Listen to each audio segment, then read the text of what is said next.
Good morning, class. Today we're going to complete a simple statement of cash flows. We're not going to be using comparative balance sheet or the income statement. Information was given in this data box up above, so it makes it a little bit easier for you to follow.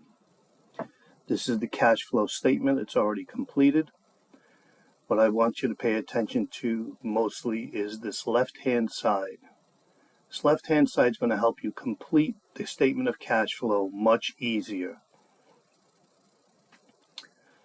without having to wrap your head around what everything means.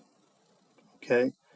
So on the side here to the left, I've made a chart at the top with some information, and I took this from the text. So we're going to be breaking down the statement of cash flow into three categories. Okay, it's going to be cash flows provided by operating activities. This is what the company does. This is how they make their money. Cash flows from investing activities. Now, when you think investing, it could be stocks and bonds and things of such, but mainly what we're talking about is investing in the company itself.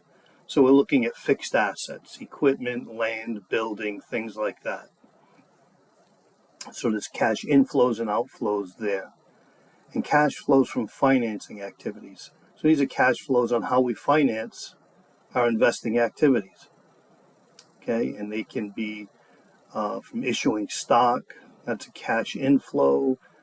Bonds would be the same thing. If we issued a bond, we'd have a cash inflow. If we were paying off a bond, it would be a cash outflow. Payment of cash dividends is a cash outflow. So we're going to reconciliate net income to cash flow. So let's look at the left-hand side for now. Especially in the operating activities, it gets a little bit confusing, so we'll follow this chart, especially for operating activities. It'll work for all activities, but for operating activities, we'll follow the chart on whether you should add or subtract some things. The second half of the cash flow statement, you just follow the cash flow. If it's a cash inflow, it'll be a positive number. If it's a cash outflow, it'll be a negative number. But up here, we need to use this chart. It's a chart I developed years ago. So you'll notice that we have increase and decrease. This is an increase or decrease in from the balance sheet or the income statement. Okay, we looked at that in the last video. And so if there's an increase in an asset, and we're usually talking here is the current assets from the beginning. If there's an increase in the asset, we'll subtract it. If there's an increase in liabilities known as equity, we follow that flow and we'll add it. If there's a decrease in an asset, or a current asset, we'll add it. If there's a decrease in liabilities or owner's equity, we'll subtract it out. So it's just a simple tool to help you understand whether we're adding or subtracting something to the operating section of the cash flow statement. And it'll work for the other parts of the cash flow as well, but it's much easier just to follow the cash flow. Three things off the top that we'll be dealing with is from net income, we'll always add back depreciation expense. Okay, it was not a cash flow activity. There was no cash transacted when we took the depreciation expense. We debited depreciation expense and we credited accumulated depreciation. So it wasn't, there was no cash flow involved at the time. So we'll always add depreciation back. Loss on sale of an asset, or gain on sale of an asset. We'll add back loss on sale of an asset and we'll add back gain on sale. So for a loss we'll add and a gain we'll subtract. Okay, and that's simply because we're moving the gain or the loss out of operating activities into investing activities where it belongs. Okay, So if there was a gain, the gain will be included down here. So we're taking it out from down here and we'll be including it later down here. If there was a loss, we'll be adding it back up here, and it'll be coming out of the operating activities. So those three things right there we'll know from the start. Then we go to this chart here from your textbook. For operating activities, cash flows, we'll be looking at current assets and current liabilities, the change in current assets and the change in current liabilities.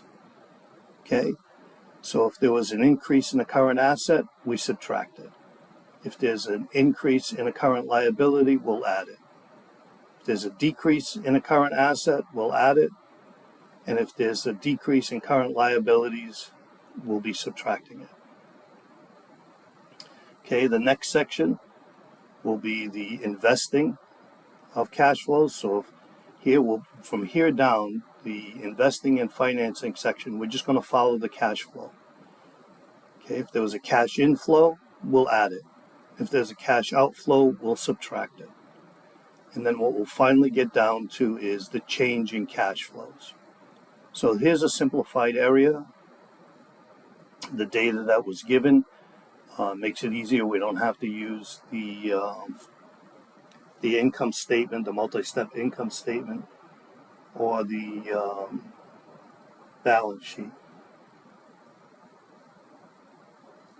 So we start off, the first thing that we want to do, here it's Connect Cellular, statement of cash flows for the year ended April 30th, 2025. Cash flows from operating activities. We start off with net income. Okay, so we got net income up here. We'll take that off. We'll put it here. We start with net income. Then we have adjustments to reconcile net income to net cash provided by operating activities. So the information that we'll put here will help balance this at the bottom. So we have the net cash provided from finance activities. After that, we'll have the increase or decrease in cash, and then the cash balance April 30th, 2024 and April 30th, 2025. Okay, so this would be the beginning of the year, this would be the end of year balance, and this would be the change.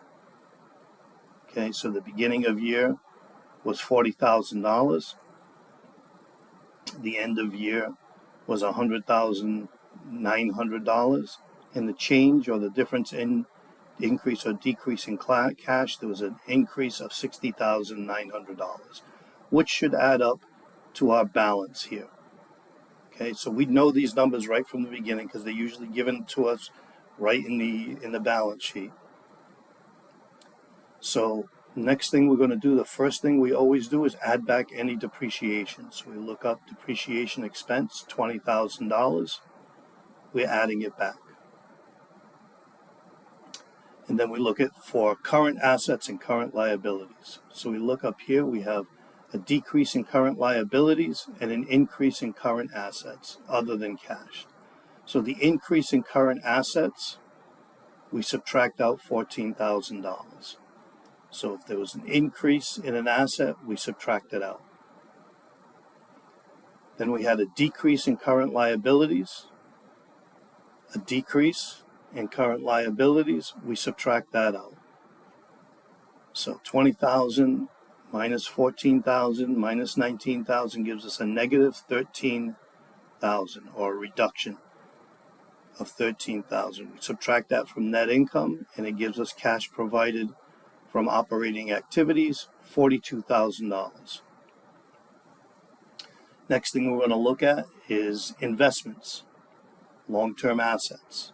Okay, so we come up and we look at the top, and we got a let's see, cash purchase of equipment, $39,000, and we have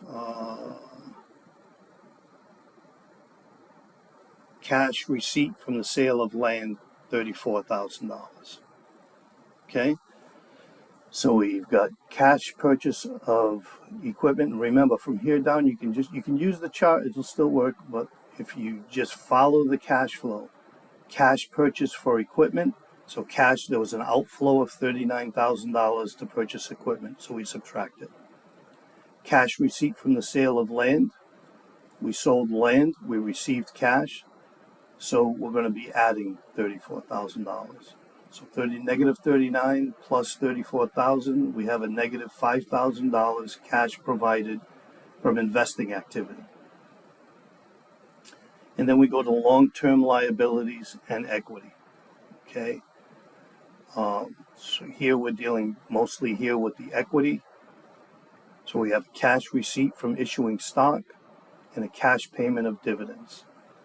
So we look up here, cash receipt from the issuance of stock, and a cash payment for dividends. Okay. Cash receipt from issuing of stock, we're adding it. Cash payment of dividends, we're subtracting it. So we issued stock, we received $30,000 in cash, we paid cash dividends, so we subtract $6,100 for a net of increase of $23,900. 55,000 minus the 13,000 gives us 42,000. Minus the 5,000 plus the 23,900 gives us a net increase in cash of 60,900. And then we have these check figures to check it out ourselves. So hopefully, I know this was a simple one. We didn't used to have to use the income statement or the comparative balance sheet in order to figure out our numbers. So this was much more simplified. But the idea here was to show you where things go on the cash flow statement and whether we're adding them or subtracting them. I hope this chart and this demonstration help you to understand the cash flow statement. Thank you. Have a great day.